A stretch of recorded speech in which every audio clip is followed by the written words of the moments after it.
Hello humans, it's your host Corey, and this week we're going to talk about play. And my neighbor kids just started coming out and playing, so how fitting is that for our episode. But I wanted to talk about play today because play is such a radical idea in today's world. We have so many reasons to not play. The world is so dark and heavy. So much is going on. Everything feels so serious. Everything feels so dire. It feels like everything is falling apart, that the world is terrible, that we're gonna die. And so everything about that sucks out joy and happiness and contentment from our lives. But also, a lot of us have forgotten how to play because either we were taught to be hypervigilant as kids, we were taught to always be on alert, so there was no ability to relax, there was no ability to just be present or enjoy the moment. Some of us were parentified as children, meaning that we were asked to grow up too quickly, we were asked to take on responsibilities and roles too quickly that we were not equipped for, that we should not be doing at those young ages. There's also the possibility that you were disconnected from play because you had a very controlling or abusive parent or caregiver who really didn't want you to just express any amount of happiness or contentment. Like you were shining too brightly, you were being too playful, you were too happy. Like how dare you take up so much space and be so loud or be so fun? Like how dare you have such a zest for life? You know, there are some miserable adults who just feel that way. And so if you had a parent or a caregiver who just would not give you that space to explore or to do things, or if you also had a caregiver who was really insistent on not being, quote, bad, like not doing things wrong. So for example, my father was very obsessive about mess or about doing things incorrectly. So there was very little margin to make mistakes or to be messy or to try things out or to fail. There were really strong narratives against failing or, quote, getting it wrong. And that's like the opposite of the energy of play. When you're playing, like everything's chaotic and you don't know how anything's going to work out, but you do it anyway because you're learning and you're discovering. And so I just wanted to do this episode on exploring this idea that we can reclaim our sense of play, and that right now in a world that is demanding us to be serious, to hustle, to care only about work, to care only about feeding the system of productivity, that saying no, I'm going to take time for myself. No, I'm going to be playful. I'm going to savor my life. I'm going to enjoy my life. I'm here only for a short period of time. I'm going to do the things that light me up and bring me joy. And I don't care what this world demands of me, that we're going to pursue happiness instead of some kind of, commercialistic, capitalistic aspect that we've been drilled into thinking that that is the meaning of life, is to make more money and have more. But that's simply not true. And so I want to give you some tips for getting back into play if you yourself are struggling with it as a concept. And again, many reasons why that's true, either because of how you were raised or how your life is set up now, or just the overwhelming crush of the world. You're not feeling especially playful given how things are shaking out in the world at the moment. Whatever it is, here are 5 tips for moving you toward that sense of play, to reconnect with the play. And I guess I should say, even before I give you the tips, why would you want to be playful? Like, why do you want to reconnect with play? Well, first and foremost, again, because it's radical in a world that demands that we hurry, in a world that demands that we produce, in a world that demands that we focus only on making useful things, that we are contributing in some way. So it's very radical against these larger narratives that we have, at least in American culture. I don't know how it is in all the cultures around the world, but definitely in America, you're only a worthy human if you're rich and you're productive and you're always busy, you're always in a hurry, you're getting stuff done, right? That's very much our framework right now. And so to say that you're absolutely going to step outside of that and do whatever you want, wow, like mind-blowing for a lot of people. So that's one reason to do it, is to take back your autonomy, your power, your authority in a world that demands the opposite of you. The second reason is because play is very deeply connected to creativity. And so if you've been listening to the show for any length of time, you know that I talk about the 4 pillars of well-being. Your relationship with your body is pillar 1. Your relationship with your mind and emotions is pillar 2. Your relationship with spirit, which is play and creativity and meaningful work, is number 3. And then 4 is your relationship to connection. And so we're talking about the third pillar, you learning to play, you learning to be connected to that open, exploratory, curious part of you. That is you healing one of the core aspects of your relationship with yourself. And so playing is not a waste of time. Playing is your active attempt to reclaim this vital part of yourself. So anytime you do creative things, a lot of creative projects are play, whether that's art or drawing, or you're making music, or you're making a movie, or you're building something, or inventing something. This is all play. Like, that's how kids start with those things, like when they're, doodling in their notebooks. The first use of that creative muscle came during play sessions as a child. And so I'm very actively, adamantly, obsessively telling everyone to lean into their creativity, that everybody's creative, and that creativity is one of the most powerful self-healing tools that we have. Like, it's free and it's built into you. Like, why not use it? And again, in a world that tries to charge you for everything, use your creativity to heal yourself. Why not? So creativity is part of play. It's part of building that spirit pillar, which is so important in your relationship with yourself. It's radical in a world that demands the opposite of you. And then third reason why you should play more is just because it makes you happy. Like, it makes you happy. It makes you joyful. Like, there's definitely something on your list that you wish that you had time to do right now. And that could be something like obviously play, like, art or music or whatever. But maybe it's also adventuring. Maybe it's building something. Maybe it is going somewhere. It could be anything. But those are all evidence that your spirit is calling for you to play more in your life, to be more present in your life. And so those are all the reasons why you should definitely incorporate more play into your life, but that doesn't tell you how to play more, right? Because there's a very real reason that you don't know how to play.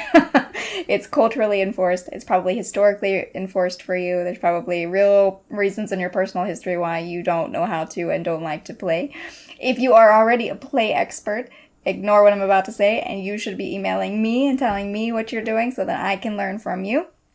But for the rest of us, there are 5 tips that I have for getting into play again. So if you're like, I don't know how to do this, or there's a really strong internal monologue, for example, if there's a really critical voice that crops up in your head anytime you try to do something fun just for you, like it's like, oh, you're bad at it, or there's no reason for you to be doing this, etc., we can work on that. But here are the 5 tips I have for getting into play again if you have any reason whatsoever that you have fallen out of the habit of play.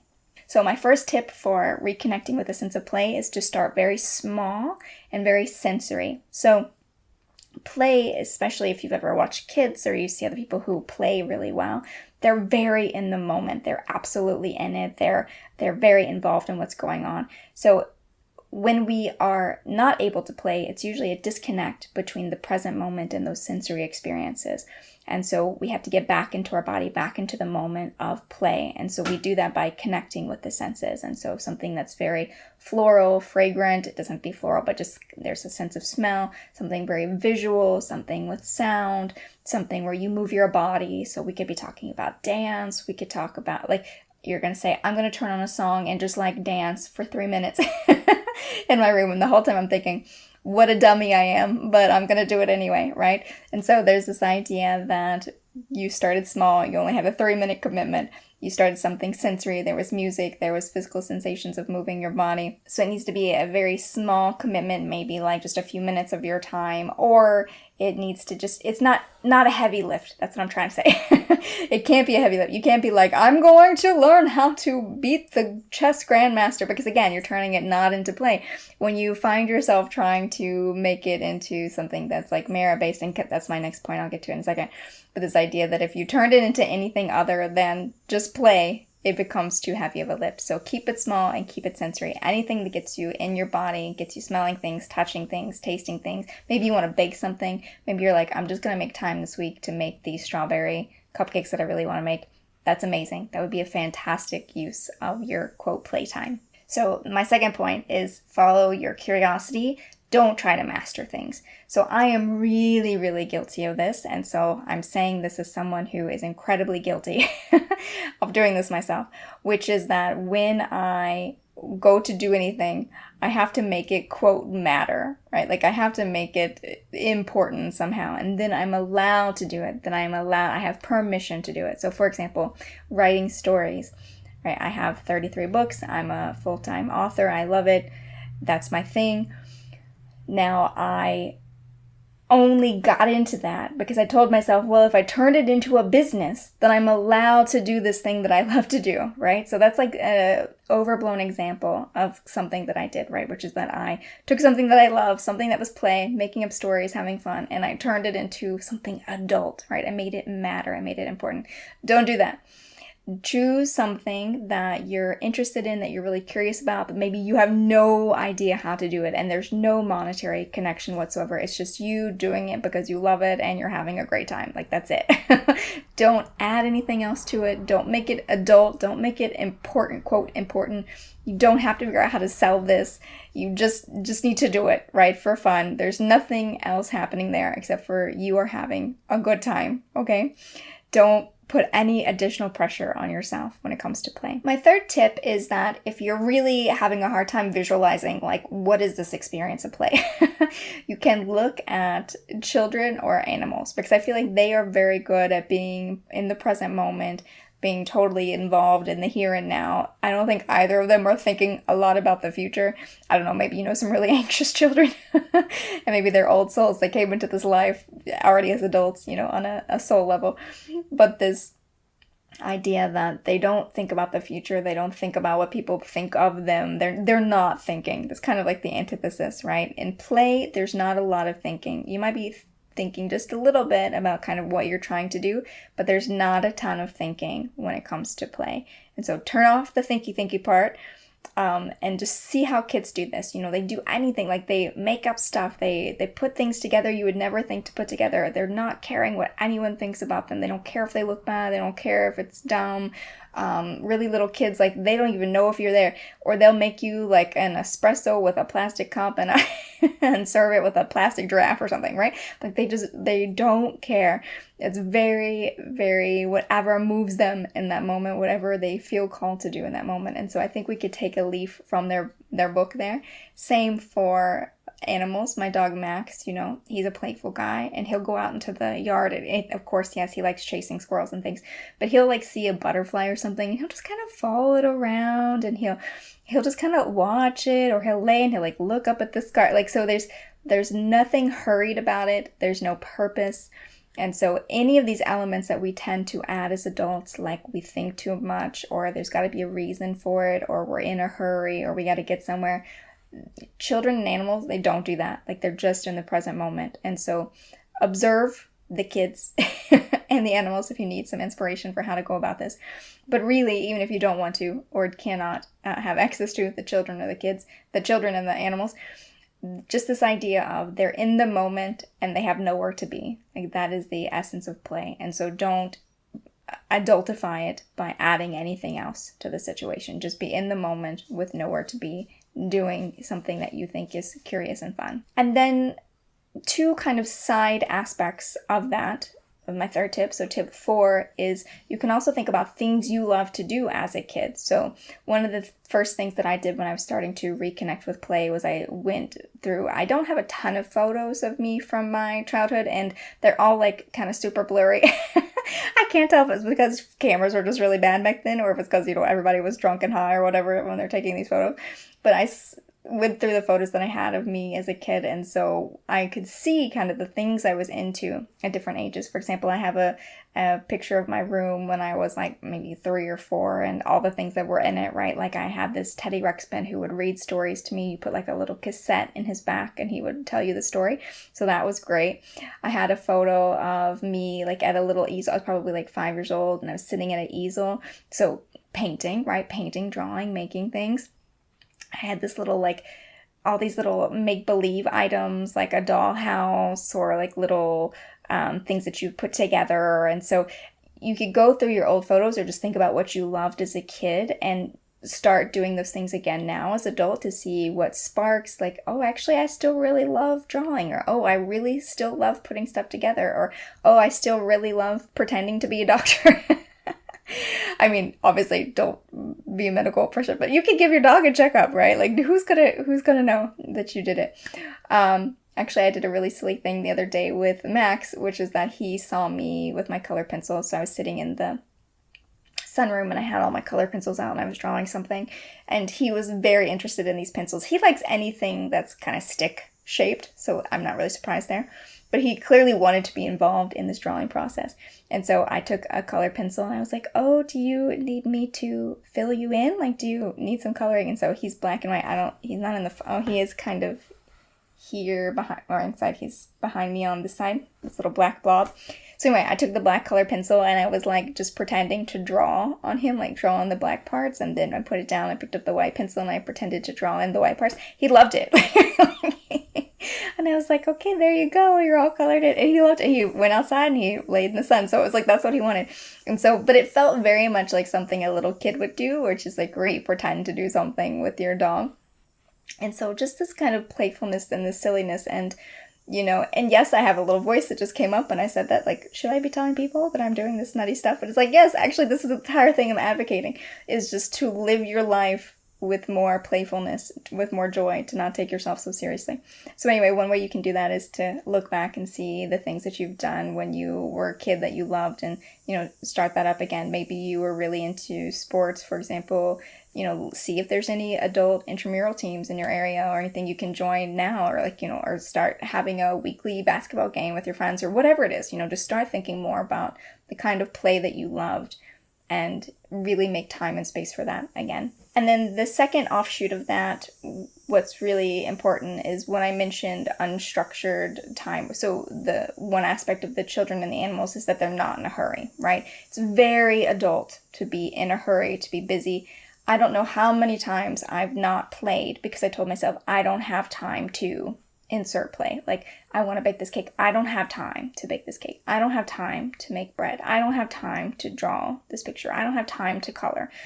Whatever it is, we tell ourselves all the time, I don't have time. And so we have to make time. We have to specifically, like, carve out an hour or half an hour. If we're starting small again, just tell yourself, like, I'm just going to do this for 10 minutes. Like, don't put too much pressure on yourself. Don't make it a whole thing. Don't freak yourself out. And again, remove any expectations, like, it has to be done this way. If I don't produce a whole picture in 30 minutes, this is going to happen, etc. Don't do any of that to yourself. Don't make it heavy-handed. Don't rush yourself. Don't have any expectations. Just say, I'm going to block off this time. I'm going to give myself however many minutes that is, or if it's a whole hour. And you're like, I'm just going to do X, Y, and Z then and see what happens. Maybe you have like something you've always wanted to do, like, I'm just going to knit for 30 minutes on Saturday, whatever it is. But if you're really struggling to find a time to play, to make space for that in your life, I would like to invite you to a play date. I'm going to do a live play session. It's an idea that I've had for a while that I have not made time for. Again, we're in the do as I say, not as I do. I don't have time to play, so I haven't had time to set up a play date. But I have a couple of conferences that I'm attending in September, and they will be over. The second one, I'll be home the third week of September. And so I was like, let's just put it in the calendar. Let's just make it happen. And so on Thursday, September 25th, I'm going to have a live play date on my YouTube channel. Please come and join me live. We can play together live. You can bring whatever it is that you want to work on.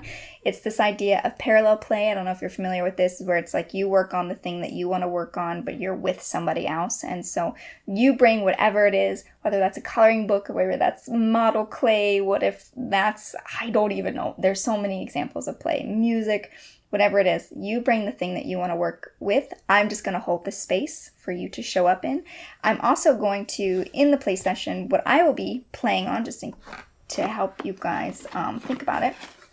So I got these two kits for my birthday. If you were on the Patreon, you saw the other one I got for, I don't even remember what I got it for. Was it Valentine's Day or something? But it was like a book insert, and I put that together, and so that was fun, and I shared that with you guys on the Patreon. But this is just going to be on my YouTube channel. Anybody can join me for the live event. There'll be a link to it. There's no like passwords or anything that I'm aware of. I'm just going to go live, and I'm going to put together either this house, I don't know where to hold it so you can see it, here right in front of my face. This is a DIY miniature house. It's called Kathy's Flower House. So you got to put together all these little plants, and you got to put together the greenhouse itself as a little figurine. So we'll do that together. I have to figure out how to like set up the camera and stuff so that you can watch this do it. And if you set it up so that you can see my hands, not just my face. Or I will do this one, which is the DIY miniature house tipsy restaurant. And so this is like, it looks kind of like a bistro cafe to me. But anyway, you guys can email me or vote. If you're on YouTube and you see this, you can vote in the comments which one would you like me to put together. I don't know that I'll be able to do the whole kit in one play session because I suspect that the play session will probably only be like 30 minutes to an hour. We'll see how it shakes out. But if this is anything like the one I did before, it took me multiple sessions, so we may have to keep going. But if you would like to join me for this play date, please do. I would love to spend that time with you. It's going to be Thursday, September 25th. Again, bring whatever you want to work on, or if you just want to watch me, you can do that, and I'll be, chatting with you guys. I can answer your questions, or we can just hang out. Bring your snacks, bring your drinks, settle in. We'll just spend that time together. But I want to hold this space of play for you, and if you love it, we'll do more sessions in the future. And so we'll just set up one, starting small, starting specific. We'll just do one and see how it goes, and then if it's something we really love, I'll try to do it on a recurring basis with you guys, every couple of weeks or something. And so I hope to see you guys there. But this is me advocating for play, making space for us so that we can play together if you would like to do that. And otherwise, I will be back next week with another episode of A Well Cared For Human, and until then, please take good care of you.